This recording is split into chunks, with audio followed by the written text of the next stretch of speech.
Oh, that's a great song live here this afternoon on Variety Digital Radio Australia. Hey, as I promised, we have from the girl herself from Newcastle who's just had a recent lung transplant. Cass Brandon, are you on the line there?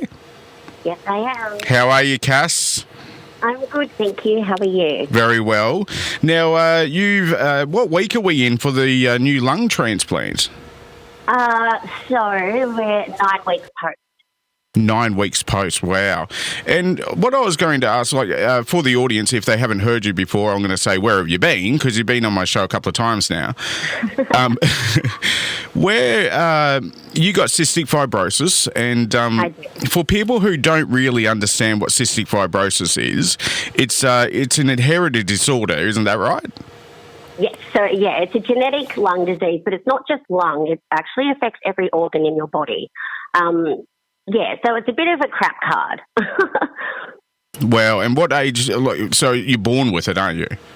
Yes, so it's genetic. So some people don't get found out until later in life, but I was diagnosed at 5 weeks old. And like every CF is different as well. You can't just say one's the same as the other, but I was a CF that was quite unwell my whole life. So I was in and out of hospital. Like every year I would have at least 3 admissions. So my worst was 2 years ago, and I had 10 admissions in 1 year. So I wasn't home much at all. So when I'm in it for about 2 or 3 weeks. Wow. So the night, okay, let's get to the night. And by the way, I've noticed on your Facebook, which is Delta Warrior 508, is that it? Yeah. Yep. Oh, yeah. Yeah, is that right? Delta 508 Warrior. Oh, Delta 508 Warrior. That's it. See? Oh, there we go. Delta 508 Warrior. Now, on that page, you asked when you first went, you kept it a secret for a little while, didn't you? Well, I had a few people message me going, why didn't you tell me? And it's a really hard thing. So it wasn't that I was keeping it a secret. It was that I wanted to make sure I had good news to tell everybody before, we started celebrating too early, I guess, because with transplants, you can't just say it's going to be perfect. You can't just say it's going to work. You very much have a danger zone. So I guess it's like pregnancy. You know how pregnant people don't tell anyone until about 12 weeks, till they get out of danger zone. It's kind of the same with transplant. You've got to make sure that everything is like your body is accepting the organs, their levels are all the same and like not elevating or decreasing. You've got to make sure your medication's good. And also mentally, you've got to be, I think, in the right mind frame to tell people, hey, this is what's just happened to me. Because, you get mixed, people react differently when you tell them. And some people don't know how to talk to you after you've told them that. It's really quite strange. Wow, that's a bit weird, isn't it? Yeah, and some people get really weirded out that I don't like to think of it this way, but it is, people are like, oh, you have someone else's organs inside you. And I'm like, well, yes, technically I do, but... And do you know what? I think that's I think that's a magic thing. And by the way, because I believe in spirits and the soul and all that sort of stuff. And I reckon that's a magic thing because basically you've made someone else's family, and they don't know you, by the way, do they? Like, you don't know each other. No, it's complete secrecy. Yeah. So it's... Like some people do find their donor families, but it's not at all in accordance with the law, if you know what I mean. It's very, very locked down so that you don't know who they are, and that's to protect both the donor and the donor family. Yeah, but what I'm saying is you've basically someone else is living on sort of inside you, and I think that's amazing. Exactly. And now, by the way, you got, today I saw, last night or something, you had x-rays, right? Yeah. Is that really how big that dark part of your chest? Is that really how big lungs are, or am I? Yeah. Holy cow, they're huge. Lungs are big. So I don't actually have a photo of my lungs pre-transplant yet. When I go back to my hospital at John Hunter, I will. But if you could imagine all that dark area that you saw last night, imagine that white and grey. That's what mine were beforehand. Wow. And do you have a photo beforehand and after? Or? Not yet. When I go back to John Hunter, I'm going to ask them to give me a photo of my pre-lung. That'd be interesting to see, wouldn't it? Yeah. And then I can put it side to side so I can visually see it as well because it's been so long and I've had so much medication it's made my brain a bit loopy. So, yeah, once all that settles down again and I'm again back into the mentality of, all right, I'm ready to see something else now, then I'll contact them and be like, hey, send me a photo. So, Cass, what time of the day was it when you got the call to, because you were down there in Newcastle, but what time did you get the call to go to Sydney and you knew it was all happening? So they called me at 3:40 in the morning. And when you're on the list, you have to have your phone on loud. So I actually dreamt that my phone rang just before it rang. It was really quite bizarre. And I woke up thinking, oh, God, my phone's ringing. And then nothing was there. And then I was looking at my phone and it started to ring. I was like, what? And did you know when it was ringing before, like as it was actually ringing, did you know this is it?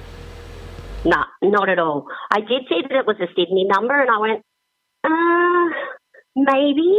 But so they tell you to never think that it's the actual call because the percentage of you getting turned back is so high, it's crazy. So like 70% of people get turned back because the lines aren't right. Yeah, right. So, yeah, they always say treat it as a test run. So that's what I said to Nathan to start with. I was like, look, if we ever get the call, it's a test run. The entire drive down is a test run and it's just, we're going to pretend that we're on the time and we need to get there when we need to and blah, blah, blah. So when she called, she was a little bit vague on the phone because they're like, oh, hi, Cassandra, it's such and such from St. Vincent.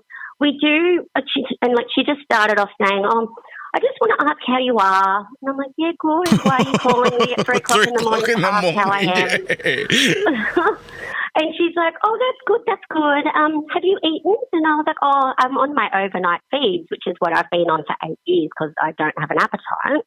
And she's like, oh, okay, I'm just going to need you to turn those off. And this only because we have a potential donor lungs for you. Wow. And as soon as she said that, my eyes just went, whoa. And you were awake. Yeah. And I said, okay, I'll turn them off now. And as I said that, I've looked over at Nathan and he's bounced out of bed. He was sound asleep. And he's heard me say that and he's bounced out of bed and turned the lights on and he's come to the end of the bed and stared at me and he's like, are we on? And I just nodded. I went, yeah. And he's like, all right. And he's like, pulled the sheets back. And holy shit, Cass, you just gave me goosebumps all over my body.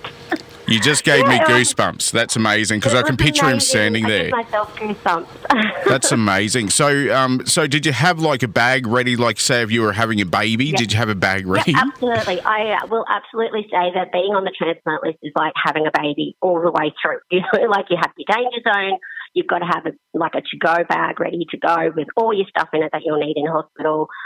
You've got to take medications, everything, But I already had my bag ready, and it's really funny. I said to Nana, the weeks leading up to the call, it's like my life was telling me that it was going to happen because things were falling into place. So I reordered my marriage certificate, which I lost years ago, and I packed my bag. And I actually said to Nathan the day before because we took the bag out to do something. I was like, we need to put that back in the car just in case I get called.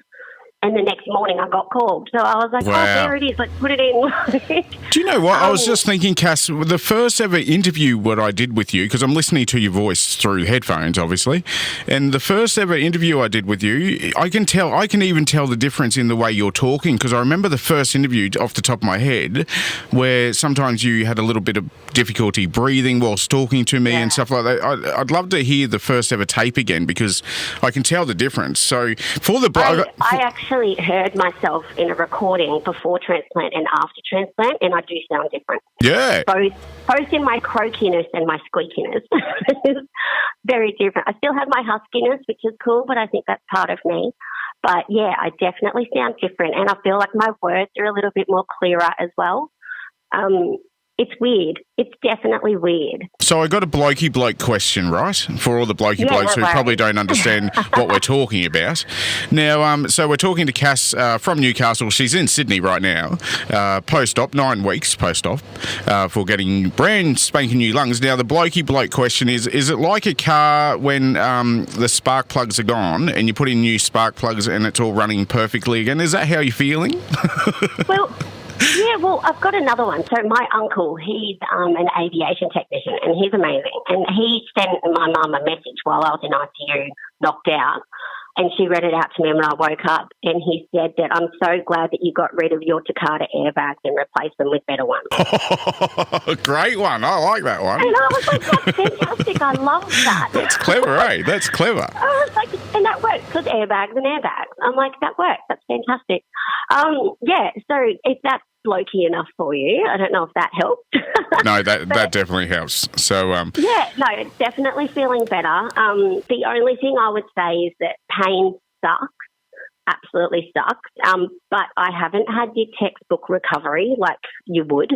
Not that I think anybody has a textbook recovery, but I actually had complications post the operation, which is another reason why I didn't put things up straight away, because I actually wasn't sure which way it was going to go. It was very much on the tipping point at one stage. So, everything worked out, which was great, but I actually ended up from a line they had to put in the initial surgery. When they pulled that out, I actually started to internally bleed when they did that into my chest cavity. So because of that, they had to go back in on my right side and use a thing called a rib spreader, which just doesn't sound nice. No. Right. That sounds like something out of a horror movie. It's like that Saw stuff, yeah. Yeah, well, they just had to go in with that and a camera, and they sucked out massive amounts of blood clots, and they said one of them was really quite big. And because of that, my right side, I now have a thing called a pneumothorax, which is a collapsed lung. Right. So I still have that now, but in saying that, even though I'm in pain and I still can't breathe like I guess you should post-transplant, it still feels 10 times better than what I was. So will that collapsed lung fix itself, or what happens there? Yeah. So they think so. I ended up actually having 5 drains. I don't know if you saw the icky photos and videos. Yeah, I saw some of them. I made sure I wasn't having Hungry Jacks at the time, but yes, I did see a few. So I was ifing and ahhing about putting them up. So I'm like, this might be a bit too much. But then I thought, no, you know what? My page is about CF and now organ donation, and this is what happens. And this is the shit that... Oh, sorry. Oh, you can say it. I say it all the time. No, don't worry about that. I'm a very down-to-earth person. I say it all the time. This is a real life, It's almost like watching an ER show, but it's real. And, those chest drains, I cannot tell people enough how crap they are. Like, everybody that's needed to have a chest drain, I put my hands down to. I had 5. And they're just horrible. They rub in between your ribs every time you move. They're just yuck. So because I had 3 on the right side, they actually think that gave me a pneumothorax as well. So then I ended up getting a thing called a hydropneumothorax, which is water and air trapped within that cavity. So it's slowly working itself out, and I'm hoping next time I have an X-ray that it's getting better and better and better. If it doesn't get better, I'll have to get another chest drain put in and they can suck it all out. Well, all right, Cass, we're always running late with you as per normal when I talk to you. Hey, so what the radio station wants to do is I want to organise you. So are you allowed to eat yet? I am. Like, can you eat normal foods like Uber Eats and stuff?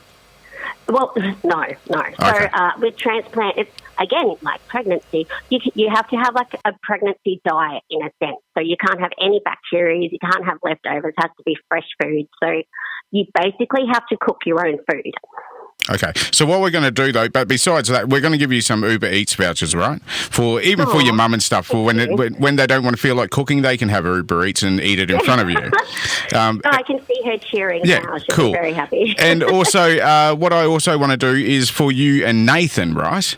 If you come to Queensland, it's up to you guys. If you come to Queensland, let me know, and I'll put you up in a hotel in Queensland, Gold Coast, or Brisbane. Let me know.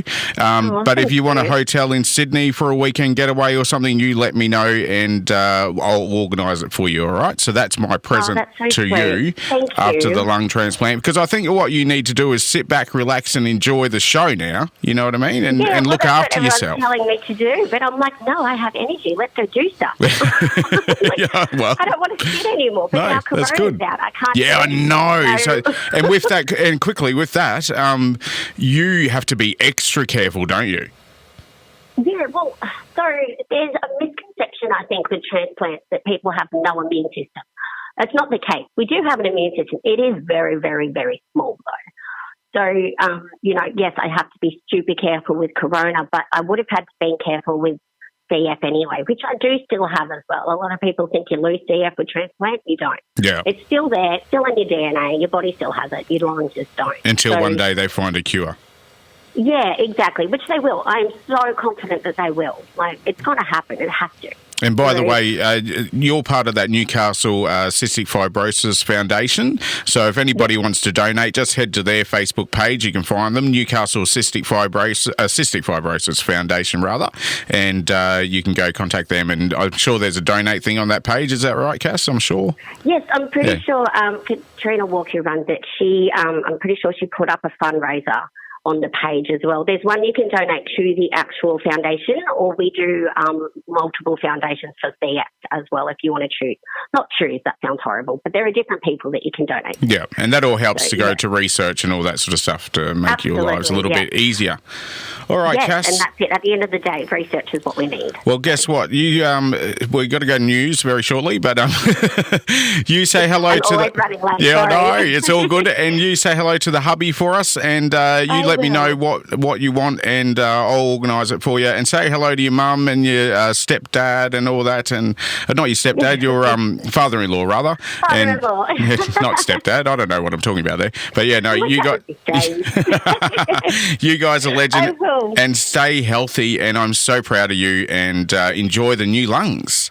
I will. Thank you so much, and thanks for spreading awareness again, John. Like, it really means a lot. Honestly, it's amazing. No worries, Cass. All right, we're going to go to the news. Oh, no, we're going to go to a song and then the news coming up. Thanks, Cass. Okay, thanks. Bye.